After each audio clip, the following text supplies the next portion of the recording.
اللہ الرحمن الرحیم۔ آج میں پھر 5 منٹ کے مدرسے کو لے کر آپ لوگوں کے سامنے حاضر ہوا ہوں، اور آج کے اس 5 منٹ کے مدرسے میں اسلامی تاریخ ہے حضرت ابراہیم علیہ السلام کے اہل خانہ۔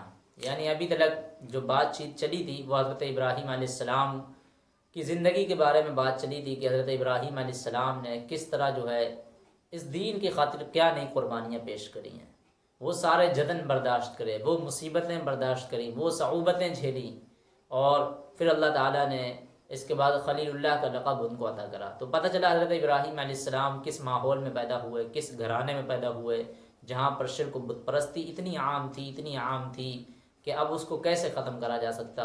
قوم تو اس میں مبتلا تھی، لیکن گھر والے بھی، اور گھر والے تو خود جو شرک و بت پرستی یعنی جو بت تھے، خود حضرت ابراہیم علیہ السلام کے والد حضرت آزر ان کو تراشتے تھے، بناتے تھے اور اپنی قوم کو بیچتے تھے تاکہ اور اس کو بڑھاوا ملتا تھا۔ تو خود اپنے والد کو یہ سمجھانا کتنا چیلنج تھا ان کے لیے، اور پھر ساتھ ہی ساتھ میں اللہ نے ان کو قوم کے لیے چنا تھا، قوم کے لیے انہیں نبی بنایا تھا، تو پھر قوم کو بھی دعوت دی۔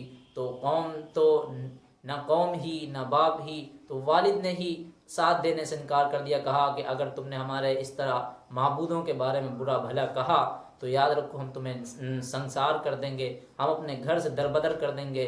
پھر یہاں تک نہیں، قوم نے بھی بڑی سی بڑی تکلیفیں دی ہیں، پھر یہاں تک قوم تو چھوڑو، پھر ان سب چیزوں کی خبر جو ہے بادشاہ وقت جو نمرود تھا، ملعون تھا، اس کو بھی پہنچی، اور اس نے کس طرح حضرت ابراہیم علیہ السلام کو ایک بڑی آزمائش میں ڈالا، اور حضرت ابراہیم علیہ السلام نے اس کی کھلے ہوئے ایک بڑے چیلنج کو کس طرح قبول کرا، اور اللہ تعالیٰ کے حکم سے وہ آگ کس طرح وہ ٹھنڈی ہو گئی۔ یعنی نمرود نے کس طرح جو ہے ان کو اوپر دباؤ ڈالا کہ آپ جو ہیں ایسے میں ہمارے معبودوں کو برا بھلا مت کہو، ہمارے جو پرانا دین ہے اسی پر رہنے دو، ہمارا جو پرانا دھرم ہے ہمیں اسی پر چلنے دو، کیوں ایک نئے دھرم کے بارے میں باتیں بتاتے ہو، اور یہ ہمارے معبود ہیں ان کو کیوں تم برا بھلا کہتے ہو۔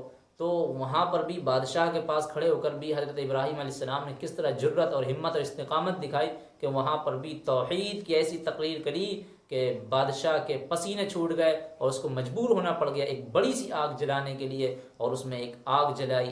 آگ جلانے کے بعد ایسی آگ تھی، آس پاس کی چیزیں اس کی جھلس گئی تھیں، یعنی ایک بہت خطرناک آگ تھی۔ یقین ہو گیا تھا، لوگوں کو یقین ہو گیا تھا کہ اب اگر اس آگ میں کوئی ڈالا گیا تو وہ کوئی مائے کا لال ایسا نہیں ہے جو اس میں بچ جائے۔ تو حضرت ابراہیم علیہ السلام کو اس آگ میں ڈالا گیا، صرف کس وجہ سے جانتے ہو نا؟ اس دین کی خاطر ڈالا گیا، اللہ کے اس حکم کی وجہ سے ڈالا گیا، کیونکہ آپ کو بھی وہ زندگی اچھی تھی، لیکن نہیں، اصل زندگی تو آخرت کی زندگی تھی۔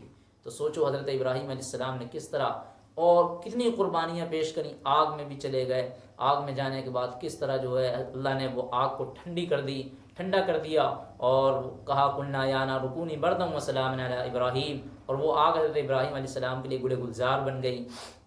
تو کسی شاعر نے یہی کہا تھا کہ آج بھی اگر ہو ابراہیم سا ایما پیدا، آج بھی اگر ہو ابراہیم سا ایما پیدا، تو آج بھی آگ کر سکتی آج بھی آگ پیدا کر سکتی ہے انداز گلستہ پیدا، کچھ اسی طرح کا شعر تھا جو شاعر نے کہا تھا۔ تو آج اگر ہمارا بھی وہی توکل بن جائے نا، جو جس طرح حضرت ابراہیم علیہ السلام کا اعتماد تھا، بھروسہ تھا اللہ کی ذات پر، جو مکمل بھروسہ تھا کہ ہمارا اللہ ہی ہے، ہمارا مالک خالق ہی ہے، ہمارا رازق وہی ہے جو آسمان جس نے بنایا، ہمارا وہی مالک ہے جس نے زمین کو بنایا، اور ہمارا وہی خالق ہے جس نے آسمان سے پانی برسایا، زمین سے گلے اگائے، اور نہ ان کا کسی اور پر چیزوں پر یقین نہیں تھا۔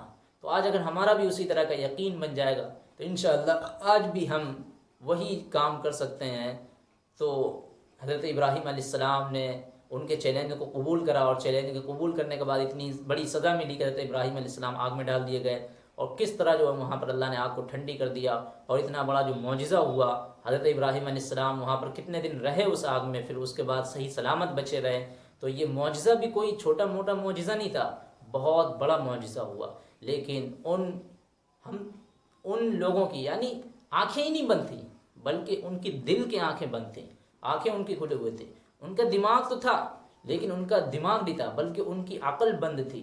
یعنی وہ کیسے لفظ استعمال کریں، وہ کیسی کمبخت قوم تھی کہ اتنا بڑا معجزہ ہو گیا، اللہ کی اتنی بڑی قدرت دیکھ لی، اتنا بڑا معجزہ دیکھ لیا، لیکن اس کے باوجود بھی ان لوگوں نے ایمان نہیں لایا۔ تو حضرت ابراہیم علیہ السلام کس طرح ہجرت کر گئے، یہ ایک میں نے خلاصہ کرا آج کے اس 5 منٹ کے مدرسے میں۔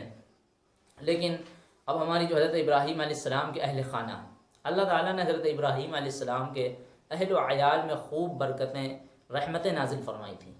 ان کو اولاد بھی ایسی ملی ہے جو انبیاء کی مورث اعلیٰ بنی ہے۔ انہوں نے 3 شادیاں کی تھیں۔ پہلی بیوی کا نام سارہ ہے جو آپ ہی کے خاندان سے تھی۔ ان سے حضرت اسحاق علیہ السلام جیسے پیغمبر پیدا ہوئے جن کی نسل سے تقریباً 3500 انبیاء پیدا ہوئے۔ اب ان کی دوسری بیوی کا نام کیا تھا؟ ہاجرہ ہے، جو شاہ مصر کی بیٹی تھی، یعنی مصر کی بادشاہ کی بیٹی تھی۔ بادشاہ نے ہجرت کے دوران انہیں حضرت ابراہیم علیہ السلام کی زوجیت میں دے دیا تھا۔ ان سے حضرت اسماعیل علیہ السلام کی پیدائش ہوئی جو جلیل القدر نبی ہونے کے ساتھ ساتھ سید الانبیاء محمد مصطفیٰ صلی اللہ علیہ وسلم کے جد اعلیٰ بھی ہیں۔ اب تیسری بیوی کا نام قطورہ بتایا جاتا ہے۔ ان سے حضرت ابراہیم علیہ السلام نے حضرت سارہ کی وفات کے بعد نکاح فرمایا تھا، یعنی عقد فرمایا تھا۔ ان سے کل 6 اولادیں ہوئیں۔ ان کی نسل اور خاندان کو بنو قطورہ کہا جاتا ہے۔ کل ملا کر آپ لوگوں کے سامنے پتہ لگ گیا حضرت ابراہیم علیہ السلام کی کتنی شادیاں ہوئی ہیں۔ تو 3 شادیاں ہوئی ہیں۔ پہلی بیوی کا نام سارہ ہے، جن سے جو ہے حضرت اسحاق علیہ السلام پیدا ہوئے، اور حضرت اسحاق علیہ السلام ہی کی نسل سے حضرت یعقوب علیہ السلام، انہی کے بیٹے ہیں۔ پھر یعقوب علیہ السلام سے یوسف علیہ السلام، پھر وہ ایک بنی اسرائیل کا سلسلہ ہے، اور موسیٰ علیہ السلام، بہت سارے نبی آئے ہیں۔ 3,500 انبیاء کرام بتائے جاتے ہیں۔ پھر جو دوسری بیٹی تھی وہ مصر کی بادشاہ کی بیٹی تھی، ان سے جو ہے حضرت اسماعیل علیہ السلام پیدا ہوئے، جو آخر میں یعنی اتنی ہزار تمنائیں کریں، دعائیں کریں، بڑھاپے میں اللہ تعالیٰ نے کس طرح ان کو ایک اولاد عطا کری تھی حضرت اسماعیل علیہ السلام۔ پھر جو ہے ان کی نسل سے، یعنی آپ ہی کی نسل سے ہمارے نبی کائنات کے سردار محمد رسول اللہ صلی اللہ علیہ وسلم بھی آپ ہی کی نسل سے آئے۔ تیسری بیوی کا نام قطورہ بتایا جاتا ہے۔ اب ان سے جو ہے حضرت سارہ کی وفات کے بعد نکاح فرمایا تھا۔ کل ان سے 6 اولادیں ہوئی تھیں۔ ان کی نسل اور خاندان کو بنو قطورہ کہا جاتا ہے۔ یہ حضرت ابراہیم علیہ السلام کے اہل خانہ ہے۔ اس کے بعد آگے اور بھی باتیں آئیں گی۔ اب نمبر 2 ہے ہمارا اللہ کی قدرت، ہوا۔ اللہ تعالیٰ نے ہمارے لیے ہوا بنائی۔ سوچے تو ذرا صحیح، ہوا ہی کے ذریعے ہم کیا کرتے ہیں؟ سانس لیتے ہیں، اور ایک دوسرے کی آواز کو بھی اسی ہوا کے ذریعے سے ہی سنتے ہیں اور بات کرتے ہیں۔ اس کے کم یا زیادہ چلنے سے موسم بنتے بھی ہیں، بگڑتے بھی ہیں۔ زمین سے 3.5 میل کی اونچائی کے بعد ہوا کی رفتار ہلکی ہو جاتی ہے، اور 500 میل کی بلندی پر کسی جاندار کا زندہ رہنا ممکن ہی نہیں ہے۔ اگر زمین پر سوچو چند منٹ کے لیے ہوا بند کر دی جائے تو ساری مخلوق ہلاک ہو جائے گی۔ یقیناً مخلوق کو زندہ رکھنے کے لیے مناسب ہوا کا انتظام کرنا اللہ کی بہت بڑی عظیم قدرت ہے۔ سوچے تو صحیح ذرا، اور امیجن کریں کہ ہوا کس طرح آج ہم ایک بہترین ہوا لے رہے ہیں اور ایک گندی ہوا چھوڑ رہے ہیں۔ کس طرح ہمیں آکسیجن ملا ہوا، فری میں آکسیجن ملا ہوا، ہم کوئی اس کو پیسے بھی نہیں دے رہے ہیں۔ اور یہ ہوا اگر بند ہو جائے تو زمین پر کسی جاندار کا رہنا، زندہ رہنا ہو ہی نہیں سکتا، کوئی نہیں زندہ رہ سکتا۔ یہ ہوا اتنی ایک بڑی نعمت ہے، اور ہم اس نعمت کو استعمال کرتے چلے جا رہے ہیں، لیکن جب ہمیں اس نے اگر نعمتیں عطا کری ہیں تو ہمیں اس کا شکر بھی ادا کرنا چاہیے۔ تو یہ ہوا کیسی ہمارے لیے قدرت کی چیز ہے، یعنی اللہ کی قدرت کیسی زبردست ہے۔ بندہ دیکھے تو ایک ہوا کو ہی اس میں کس طرح جو ہے اپنا دماغ لگا سکتا ہے، اور اللہ کی قدرت اور اللہ کی معرفت اور کیسے پہچان سکتا ہے۔ حضرت امام شافعی بتایا جاتا ہے کہ اور جو بزرگ ہوتے تھے وہ ایک شہتوت کے پتے سے ہی اللہ کو پہچان لیتے تھے، ان کی معرفت کو پہچان لیتے تھے کہ ایک وہ شہتوت کا پتا جس کے اندر کوئی دم نہیں ہے، کچھ بھی نہیں ہے، وہ ایک پتا ہے، یوں ہی خالص پتا ہے۔ ایک لکڑی تھی، اس میں سے ایسے گیا اور ایسے اس کی شاخیں نکلی، شاخوں سے وہ کس طریقے سے ہرے بھرے پتے نکل جائے۔